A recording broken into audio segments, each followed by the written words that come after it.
Hi everyone, welcome to Diva food blogs. ఈరోజు నేను goat head ఎలా ప్రిపేర్ చేయాలి అనేది చూద్దాము.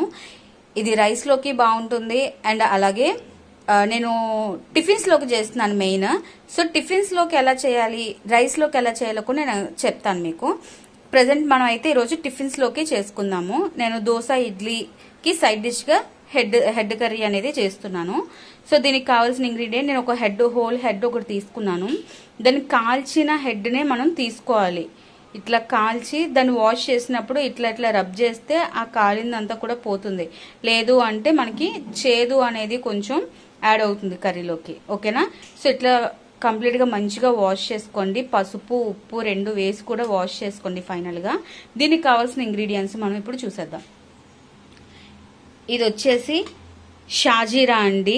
షాజీరా, చెక్క, ఇలా మన బిర్యానీ మసాలా అన్నీ కూడా మనం కొంచెం కొంచెం తీసుకోవాలి. ఒక హెడ్కి సరిపడా తీసుకుంటున్నాను నేను. సో మీరు దానికి తగ్గినట్టుగా తీసుకోండి. యాలక్కాయలు నా దగ్గర చిన్నగా ఉన్నాయని చెప్పి నేను 4 వేసాను. పెద్దగా ఉంటే మీరు 3 or 2 వేస్తే సరిపోతుంది. ఓకేనా? And onions, 2 medium size onions తీసుకున్నాను. దీనికి ఎక్కువ ఆనియన్స్ తీసుకున్నాము వేసాము అంటే కనుక స్వీట్నెస్ అనేది కర్రీలో యాడ్ అవుతుంది. సో ఆ స్వీట్నెస్ లేకుండా స్పైసీగా ఉండాలి అంటే ఎక్కువ ఆనియన్స్ వేసుకోకూడదు, తక్కువ లిమిటెడ్ గానే వేసుకోవాలి ఆనియన్స్. అండ్ అలాగే దీనికి స్పైసెస్ వచ్చేసి ధనియా పౌడర్, సాల్ట్, గరం మసాలా, ధనియా పౌడర్, కొరియాండర్ పౌడర్ ఒకటే. సో ధనియా పౌడర్, ఉప్పు, కారం, పసుపు, garam masala and jeera powder, ఇవి సరిపోతాయి. జీరా పౌడర్ స్కిప్ చేసుకోవచ్చు, ఉంటే వేసుకోండి, లేదు అంటే లేదు. అండ్ అలాగే జింజర్ గార్లిక్ పేస్ట్ 1.5 teaspoon తీసుకున్నాను. దీనికి కొంచెం కొత్తిమీర ఎక్కువగా వేసుకుంటేనే టేస్ట్ ఉంటుంది. అండ్ విత్ కాడలు, ఈ కాడలతోనే మనం వేసుకుంటే చాలా టేస్ట్ ఉంటుంది. పులుసులు అవి చేసినప్పుడు, పాయా పులుసులు ఇట్లా ఏమైనా చేసినప్పుడు కాడలతో వేస్తేనే కొత్తిమీరలో ఉండే టేస్ట్ అనేది వస్తుంది. అండ్ అలాగే 1 spoon ఆఫ్ పెప్పర్ పౌడర్. ఓకేనా? ఇప్పుడు ఎలా చేయాలో చూసేద్దాము. నేను కుక్కర్ పెట్టుకున్నాను.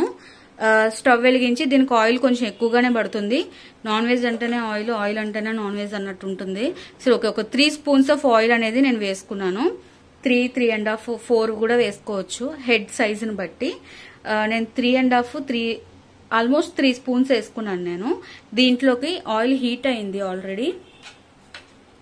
దీంట్లోకి మన ఈ మసాలా ఐటమ్స్ అన్నీ కూడా వేసేసుకోవాలి. ఇది జస్ట్ ఇట్లా చిటపట్లాడుతుంది కదా, ఇలా ఆడిన వెంటనే ఇమీడియట్ గా ఆనియన్స్ అనేవి వేసేసుకున్నాం. ఆనియన్స్ అనేది మరీ ఎక్కువగా ఫ్రై అవ్వకూడదండి. ఒక 60-70% లైట్ గోల్డెన్ బ్రౌన్ వస్తే సరిపోతుంది. ఓకేనా? ఈ కలర్ లో ఉంటే సరిపోతుంది. ఒక 60-70% కుక్ అయితే సరిపోతుంది ఆనియన్స్, ఎక్కువగా కుక్ అవసరం లేదు. అండ్ దీంట్లో నెక్స్ట్ వచ్చేసి మన జింజర్ గార్లిక్ పేస్ట్ అనేది వేసుకోండి.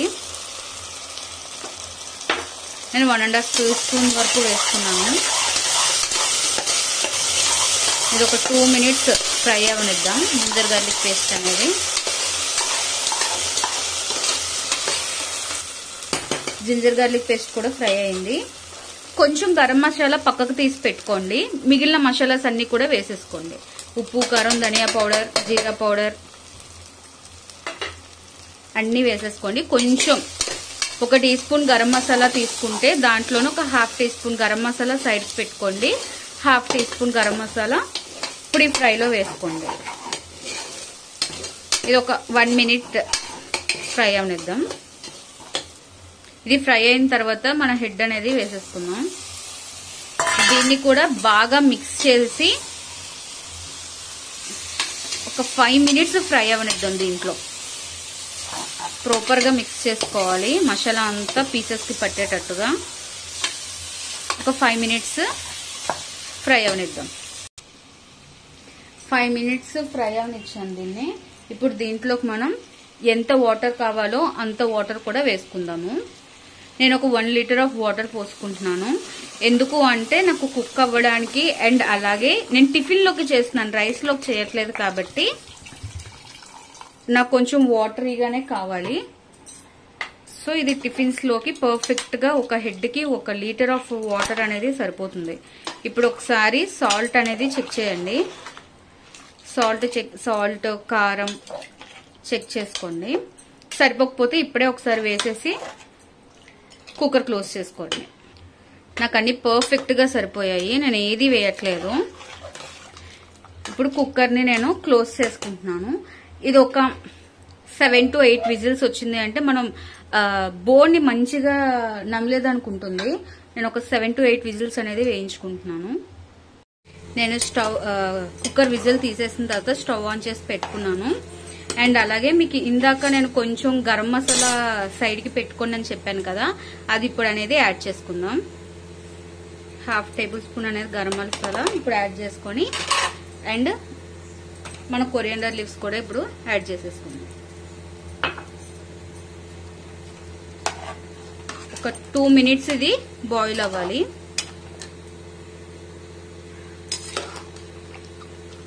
నాకు టిఫిన్స్ లోకి కాబట్టి నేను లిక్విడ్ గానే చేసుకుంటున్నాను. ఇది రైస్ లోకి అయితే కాదు, టిఫిన్స్ లోకి అయితేనే బాగుంటుంది. 5 minutes అయిపోయింది, నేను స్టవ్ ఆఫ్ చేసుకుంటున్నాను.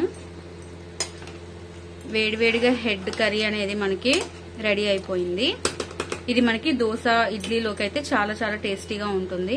అండ్ పూరి చపాతీలోకి ఈ లిక్విడ్ ఆఫ్ కన్సిస్టెన్సీలో ఉంటే అస్సలు బాగోదు, తినేదానికి రాదు. కాబట్టి ఇలా ఇడ్లీ దోశకి అయితే ఇది వరకు ఓకే. ఇడ్లీ దోశ ఉప్మా టమాటా బాత్ వరకు అయితే okay. Thanks for watching. Please do like, share and subscribe my channel.